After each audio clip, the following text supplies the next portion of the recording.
ഇന്ന് നമ്മൾ ടോപ്പിൽ നിന്ന് എങ്ങനെ മെഷർമെൻ്റ് എടുക്കാം, അളവുകൾ എടുക്കാം എന്നുള്ളതാണ് മെയിനായിട്ട് വീഡിയോ ചെയ്യുന്നത്. അപ്പോൾ ആദ്യം നമ്മൾ ഏത് ടോപ്പിൽ നിന്നാണോ എടുക്കുന്നത് ആ ടോപ്പ് അല്ലെങ്കിൽ ആ കുർത്തി എടുത്തിട്ട് അതിന് ഇതുപോലെ രണ്ടായിട്ട് ഫോൾഡ് ചെയ്തെടുക്കണം.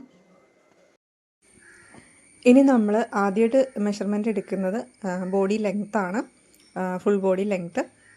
അപ്പോൾ അതിന് നമ്മുടെ ഷോൾഡറിൻ്റെ ടിപ്പിൽ നിന്നും നേരെ താഴത്തെ ഏറ്റവും അറ്റത്ത് എത്ര ഇറക്കം വേണം നമുക്ക് അത്രയും വെച്ചിട്ടാണ് നമ്മൾ ഫുൾ ലെങ്ത്ത് എടുക്കുന്നത്. ഫുൾ ലെങ്ത്ത് എടുക്കുമ്പോൾ ഫുൾ ലെങ്ത്ത് ഇപ്പോൾ 39 ആണ് ഞാനിവിടെ എടുത്തിരിക്കുന്നത്. അതിൻ്റെ കൂടെ 2 ഇഞ്ച് സീം അലവൻസും കൂടെ ചേർക്കണം. അതായത് തയ്യൽത്തുമ്പ് നമ്മൾ മുകളിലും ഷോൾഡർ അടിക്കുമ്പോൾ തയ്യൽത്തുമ്പ് വരും, പിന്നെ ഏറ്റവും താഴത്ത് ഇറക്കത്തിലും നമ്മൾ മടക്കി അടിക്കുമ്പോൾ തയ്യൽത്തുമ്പ് വേണം. അതുകൊണ്ടാണ് ടോട്ടൽ 2 ഇഞ്ച് സീം അലവൻസ് ആയിട്ട് ഇട്ട് കൊടുക്കുന്നത്. അതിന് ശേഷം നമ്മൾ ആം ഹോൾ ഇതുപോലെ സ്ട്രെയിറ്റ് ആയിട്ട് ചെരിച്ച് എടുക്കും. സ്ട്രെയിറ്റ് വന്നിട്ട് ആം ഹോളിൻ്റെ ആ ഭാഗത്തേക്ക് ചെരിച്ചെടുക്കുക. ആം ഹോള് ഒരു 7.5 എടുത്തിരിക്കുന്നത്. 7.5 എന്ന് പറയുമ്പോൾ ഒരു 8 എടുക്കാം, അല്ലെങ്കിൽ 7 നമുക്ക് അളവ് കിട്ടിയെങ്കിൽ നമ്മൾ മെഷർമെൻ്റ് ഒക്കെ എഴുതുമ്പോൾ നമ്മൾ ആ റേഞ്ചും കൂടെ കൂട്ടിയെടുക്കുക, സീം അലവൻസും കൂടെ ചേർത്ത്. ഇനി ഇതുപോലെ ചെസ്റ്റ് റൗണ്ട് നമ്മുടെ ഈ ആം ഹോളിൻ്റെ കർവ് അവിടെ നിന്ന് നമ്മുടെ ആ ഒരു അടുത്ത എൻഡ് വരെയാണ് നമ്മുടെ ചെസ്റ്റ് റൗണ്ട് മെഷർ ചെയ്യുന്നത്. ഞാനിവിടെ 9.5 എടുത്തിരിക്കുന്നത്. അതിൻ്റെ കൂടെ നമ്മൾ സീം അലവൻസൊക്കെ പിന്നെ നമ്മൾ എഴുതുമ്പോൾ ആണ് കൂട്ടിയിടുക. അത് 2 ഇഞ്ച് അല്ലെങ്കിൽ 1.5 ഇഞ്ചൊക്കെ കൂട്ടിയിടാം. ഇനി നമുക്ക് ചെസ്റ്റ് റൗണ്ട് കഴിഞ്ഞിട്ട് പിന്നെ വേസ്റ്റ് ലെങ്ത്ത് അതൊരു 14 കിട്ടുക. 14 ഏകദേശം ഞാൻ എടുത്തിരിക്കുന്നത്. 14 പ്ലസ് തയ്യൽത്തും കൂടെ കൂട്ടി 14.5 എടുത്തിട്ടുണ്ട്. ഈ 14.5 അവിടെ നിന്ന് അല്ലെങ്കിൽ വേസ്റ്റ് ലെങ്ത്തിൻ്റെ അവിടെ നിന്ന് തന്നെയാണ് നമ്മൾ വേസ്റ്റ് റൗണ്ട് എടുക്കുന്നത്. അതിപ്പോൾ ഒരു 8.5 കിട്ടിയിട്ടുണ്ട്. അതവിടെ മാർക്ക് ചെയ്തിട്ടുണ്ട്. ഇതിൻ്റെ കൂടെ തയ്യൽത്തുമ്പ് എക്സ്ട്രാ ചേർക്കുന്ന സ്ഥലം ഉണ്ട്. അതായത് ഇനിയിപ്പോൾ അത് കഴിഞ്ഞിട്ട് ഹിപ്പും കൂടെ എടുക്കുന്നുണ്ട്, ഹിപ്പ് റൗണ്ടും കൂടെ എടുക്കുന്നുണ്ട്. ഈ 3 അളവിനും ഹിപ്പ് റൗണ്ടിനൊരു 10 കിട്ടിയിട്ടുണ്ട്. ഈ 3 അളവിനും, അതായത് ചെസ്റ്റ് റൗണ്ടിനും വേസ്റ്റ് റൗണ്ടിനും ഹിപ്പ് റൗണ്ടിനും നമ്മൾ എക്സ്ട്രാ കുറച്ച് സീം അലവൻസ് അല്ലെങ്കിൽ തയ്യൽത്തുമ്പ് ഇടുന്നുണ്ട്. 1.5 ഇഞ്ച് അല്ലെങ്കിൽ 1 ഇഞ്ചൊക്കെ ഇടാം. ഇനിയിപ്പോൾ സ്ലിറ്റഡ് കുർത്തി ആയതുകൊണ്ട് തന്നെ നമ്മൾ ഹിപ്പ് റൗണ്ട് എടുത്ത ആ ഭാഗത്ത് തന്നെ സ്ലിറ്റ് മെഷർ ചെയ്യാം. സ്ലിറ്റ് വരുന്നത് ഒരു 20 ഒക്കെയാണ്. അപ്പോൾ ഒരു 20.5 എടുക്കാം. തയ്യൽത്തും കൂടെ ചേർത്തിട്ട് ആണ് 20. നിങ്ങൾ ഈ വീഡിയോ ആദ്യമായിട്ടാണ് കാണുന്നതെങ്കിൽ വീഡിയോ ഒന്ന് ലൈക്ക് ചെയ്യുകയും ഫ്രണ്ട്സിനും ഫാമിലിക്കും ഒക്കെ വീഡിയോ ഒന്ന് ഷെയർ ചെയ്ത് കൂടി കൊടുക്കണേ. അതുപോലെ ആദ്യമായിട്ടാണ് നിങ്ങളുടെ ചാനൽ കാണുന്നതെങ്കിൽ ചാനൽ ഇഷ്ടപ്പെട്ട് കഴിഞ്ഞാൽ എന്തായാലും സപ്പോർട്ട് ചെയ്യുക, സബ്സ്ക്രൈബ് ചെയ്യുക. തൊട്ടടുത്തുള്ള ബെല്ലൈക്കണിൽ ഓൾ എന്നൊരു ഓപ്ഷനുണ്ട്, അതും കൂടെ എനേബിൾ ചെയ്താൽ നിങ്ങൾക്ക് നോട്ടിഫിക്കേഷൻ വഴി നമ്മുടെ പുതിയ വീഡിയോസൊക്കെ നോട്ടിഫിക്കേഷൻ വഴി തന്നെ കാണാൻ പറ്റും. ഇനി നമ്മൾ എടുക്കുന്ന അടുത്ത മെഷർമെൻറ്റ് വിരിവാണ്.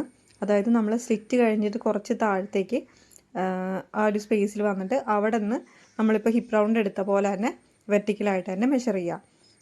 അതായത് നമ്മുടെ ഏറ്റവും താഴത്തെ ഭാഗം വിരിഞ്ഞ് നിൽക്കുന്ന ആ ഒരു പോർഷനിൽ നമുക്ക് എത്ര വിരിവ് വേണം, ചിലർക്ക് അത് കൂടുതലാവാം, അതായത് നമ്മുടെ ഹിപ്പിൻ്റെ സൈസ് അനുസരിച്ചിട്ട് കൂട്ടുകയും കുറയ്ക്കുകയും ഒക്കെ ചെയ്യാം.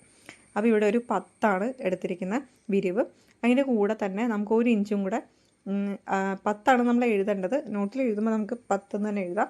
അതിൻ്റെ കൂടെ തന്നെ നമ്മൾ കാൽക്കുലേഷൻ വരുമ്പോൾ 1 ഇഞ്ചും കൂടെ എക്സ്ട്രാ കൂട്ടിയിട്ട് വേണം എഴുതാനായിട്ട്. കാരണം സ്ലിറ്റിൻ്റെ ആ ഭാഗത്തുനിന്ന് ഒരു 2 അടുപ്പ് മടക്കി നമ്മൾ അടിക്കുന്നുണ്ട്. അപ്പോൾ അതും കൂടെ ചേർത്തിട്ട് വേണം നമ്മൾ വിരിവിൻ്റെ അവിടെ.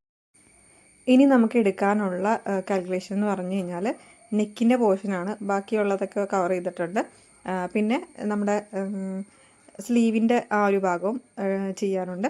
അപ്പോൾ ആദ്യം നമുക്ക് നെക്ക് നോക്കാം. നെക്കിൻ്റെ ആ ഒരു പോർഷൻ വരുന്നത് ശരിക്കും ആദ്യം നെക്കിൻ്റെ ലെങ്ത്ത് ഫ്രണ്ടിലെയും ബാക്കിലെയും അത് നമുക്ക് ഇപ്പോൾ ഓൾറെഡി നമ്മൾ ഒരു ടോപ്പിൽ നിന്ന് അളവെടുക്കുന്നതുകൊണ്ട് ഇതുപോലെ 2ആയിട്ട് മടക്കിയിട്ട് തന്നെ നമുക്ക് എടുക്കാം. അപ്പോൾ ഇതുപോലെ മടക്കിയിട്ട് കറക്റ്റ് ഓരോന്നിൻ്റെ അളവ് സെപ്പറേറ്റ് എടുക്കാൻ പറ്റും. അപ്പോൾ ഫ്രണ്ടിലത്തെ എപ്പോഴും ശ്രദ്ധിക്കേണ്ടത് ഫ്രണ്ടിലത്തെ ലെങ്ത്ത്, ഫ്രണ്ടിലത്തെ നെക്ക് ഇച്ചിരി ഇറങ്ങിയതാണെങ്കിൽ അതാണ് മടക്കുമ്പോൾ ഏറ്റവും ഫ്രണ്ടിൽ കാണേണ്ടത്. അപ്പോൾ ബാക്കിലെ നെക്കും കൂടെ നമുക്ക് ഒരുമിച്ച് അളവെടുക്കാൻ പറ്റും. അപ്പോൾ അങ്ങനെ ഫ്രണ്ടിലെയും ബാക്കിലെയും നെക്ക് ലെങ്ത്ത് എടുത്തതിന് ശേഷം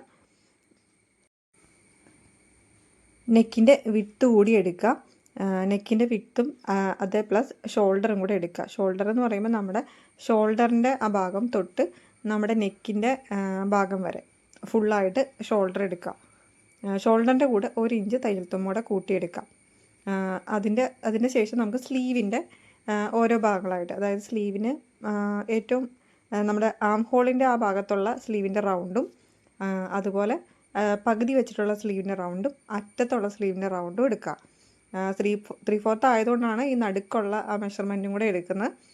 ചെറിയ കൈയാണെങ്കിൽ ആ 2 മെഷർമെൻറ്റ് മതി, അറ്റത്തെയും നമ്മുടെ ആം ഹോളിൻ്റെ അവിടുത്തെ മെഷർമെൻറ്റ് മതി. അപ്പോൾ 6.5, 5, 4.5 ആ രീതിയിലാണ്. നെക്ക് വിഡ്ത്ത് 2.5 എടുത്തിരിക്കുന്നത്.